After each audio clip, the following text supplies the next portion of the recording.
Once again, Halloween is come and gone, and I went to the Universal Studios Halloween Horror Nights, and I think haunted house design versus game design or horror game design, I think it's sort of an interesting thing to think about, and it's definitely something we thought about in Neverending Nightmares. And so Neverending Nightmares, to some extent, plays like a haunted house, like the, Universal Studios style haunted house, where basically there's more or less a set path through the game. I mean, obviously we were able to do, dead ends and other things, and you don't have to worry about someone, right behind you and the people jumping out for the people right in front of you, so you miss the scare, which certainly, I think, when we went, it was like totally sold out, and that was a big issue. We missed out on a lot of scares because, there's only so many people, and they were trying to really cram them through.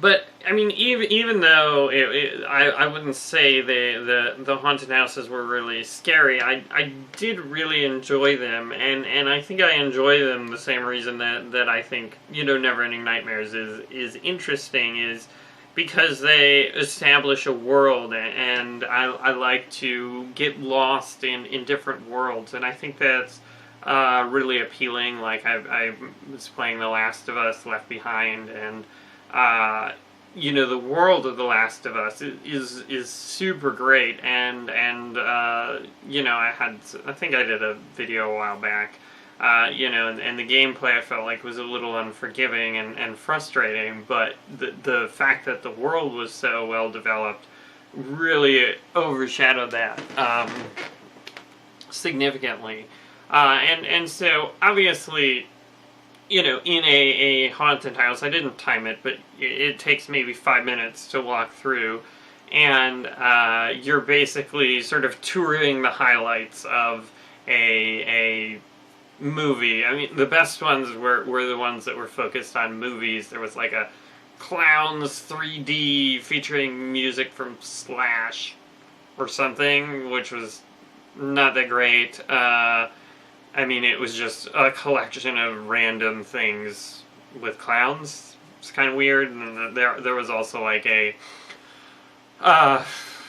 Face Off, like the TV show with the makeup, that really didn't have like a narrative. But the best ones, they had some Walking Dead ones. They had an Alien vs. Predator, which was pretty darn cool.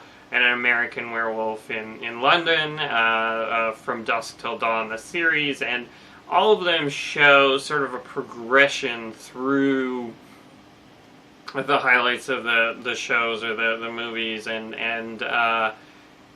it's cool to be part of that world, and I think that's something that I think the appeal of haunted houses versus games is that you're actually there, you're in a place, and so I think that helps you get lost in a world, and obviously we think that the sense of presence and the whole immersive aspect of the game is really important, and spend a lot of effort to make Neverending Nightmares an easy place to get lost in, and I think that's really the best thing, is when you can get lost in the world, when you can sort of lose your sense of where you really are and just think about the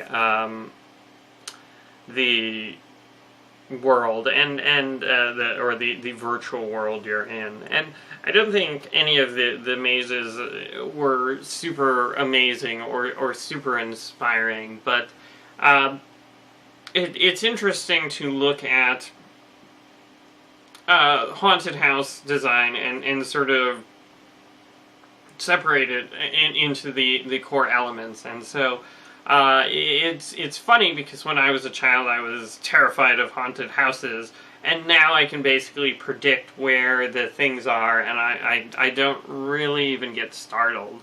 And my wife, I think she's done the Universal Studios the past few years with me, and the first year she had her face cemented in the back of my shirt so she couldn't see anything and be scared at all, and now she's just kind of like, and like, she was complimenting one of the ghosts who sort of startled her. She was like, "Oh, that was really good," and then the person actually came by later and was like, "Thanks." So I think it's interesting, and I wonder if, to some extent, that game players can ever be sort of used to the jump scare, because I think, you can establish a mood and a creepy atmosphere in a haunted house, and I think I really enjoyed, I think, the Silent Hill one from a few years back, especially because, it reminded me of the Silent Hill world. But because the pacing of the haunted houses, you're in there for maybe 5 minutes max, it's difficult to really give a sense of the world unless they rely on the existing ones. So, that's why Alien vs. Predator was much more interesting than Clowns 3D. Well, I'm sure there's many reasons why it was much more interesting, but, getting lost in a world that remembering it and sort of feeling the creepiness. Although, I don't know, I think there was I think last year there was one for Insidious, and I hadn't seen the movie, but it still managed to be pretty creepy. I think just sort of the subverting the everyday home settings was kind of effective. But in general, most of them, the actual locations aren't amazing. They're not, really establishing a creepy atmosphere. Most of what these haunted houses do is startle you, and so it's usually very predictable. The characters are standing, behind, in corners, so you walk by and they come out behind you. There's often areas where there's like a door or window where they can come out. There's, dark areas, and you could almost see where the blind corners are, or where you're moving through the path, or, something that isn't moving that probably is person-shaped, could move. Those are sort of the things that, the tricks of haunted houses. And I think, those are similar tricks to in horror game design for jump scares and startling. And whether people like jump scares specifically or like atmosphere more, it's hard to say. Certainly, it seems like a lot of people like jump scares. And that's something we shied away from. I mean, we had our jump scares, but we didn't want to go too far in that direction, because I think once you have too many jump scares, then you pretty much know what to expect. And the worst thing is, knowing to expect a jump scare. So we tried to mix it up, and we tried to play with your expectations. And I think that's the secret to a good jump scare, is you have to do it when the person doesn't expect it. So, like in the example of Neverending Nightmares, in the Coming Storm level, it's actually supposed to be a baby monster. The baby monster from the next level goes by the window, and you can see it in the projected thing, and there's like a whoa sort of cool sound Eduardo did. And so that's, unexpected completely the first time, and we tried to get a little extra mileage out of it, which is sometimes a questionable thing.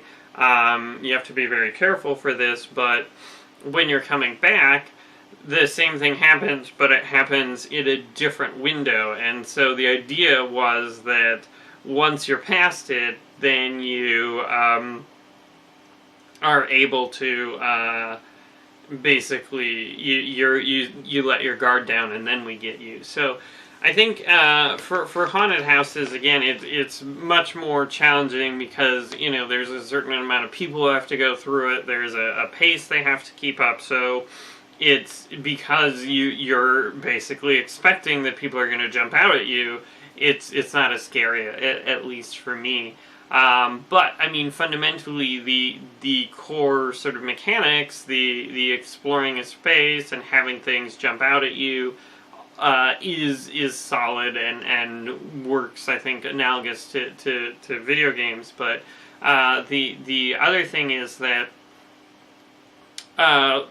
the people in the haunted houses can't touch you. Obviously, they can't hurt you, and so there's not that threat looming over them. And this is an interesting thing, and arguably the threat of the enemies in Neverending Nightmares is not huge because of our generous checkpoint system. But I think it is good that you do have to avoid them, that there is, a punishment if you mess up the encounter.